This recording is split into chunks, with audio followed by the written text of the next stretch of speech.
बहुत समय पहले की बात है। एक छोटे से राज्य में एक राजा राज करता था, बल्कि सबसे ज्यादा जाना जाता था अपनी ईमानदारी और न्यायप्रियता के लिए। राजा धर्मपाल का दरबार हर सुबह खुलता था और हर व्यक्ति को अपनी समस्या कहने की पूरी आजादी थी। कभी एक गरीब किसान आता, कभी कोई बूढ़ी औरत। राजा सबकी बात ध्यान से सुनता और न्याय करता, बिना किसी भेदभाव के। एक दिन एक व्यापारी दरबार में आया। बोला, महाराज, मेरी सारी दौलत चोरी हो गई। मुझे लगता है कि मेरे ही नौकर ने मुझे धोखा दिया। राजा ने उस नौकर को बुलवाया। नौकर डरा हुआ था, लेकिन बोला, महाराज, मैंने कुछ नहीं किया। राजा ने बिना गुस्से के सबूत मांगे। व्यापारी और नौकर दोनों से सवाल जवाब किए। सच्चाई धीरे धीरे खुलने लगी।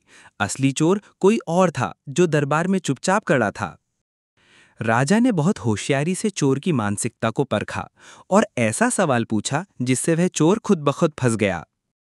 राजा ने कहा, जो सच बोलेगा वो ही मेरे राज्य में रहेगा, बाकी सबको सजा मिलेगी। चोर डर के मारे सच्चाई उगल बैठा। राजा ने नौकर को माफ कर दिया, व्यापारी को उसकी संपत्ति वापस दिलवाई और चोर को सजा दी, पर इंसानियत के साथ। उसे 1 साल की सजा के साथ रोज गरीबों की सेवा करने का आदेश दिया। राजा धर्मपाल का नाम पूरे राज्य में फैल गया। लोग कहने लगे, ऐसा राजा फिर कभी नहीं होगा। उसका इंसाफ, उसकी शांति और उसके वचनों ने राज्य को समृद्ध बना दिया। एक दिन एक पड़ोसी राजा ने कहा, धर्मपाल, तुम्हारा राज्य इतना शांत कैसे है? राजा बोला, राजनीति में चालाकी जलती है, लेकिन शासन में सच्चाई ही ताकत है।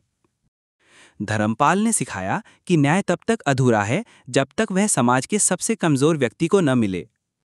राजा के जाने के बाद भी उसकी कहानियां हर गांव में सुनाई जाती रहीं। बच्चों को सिखाया जाता कि अगर राजा जैसा बनना है तो पहले धर्मपाल जैसा सोचो। और इस तरह एक ईमानदार राजा की कहानी बन गई एक मिसाल, जो सदियों तक याद की जाती रहेगी।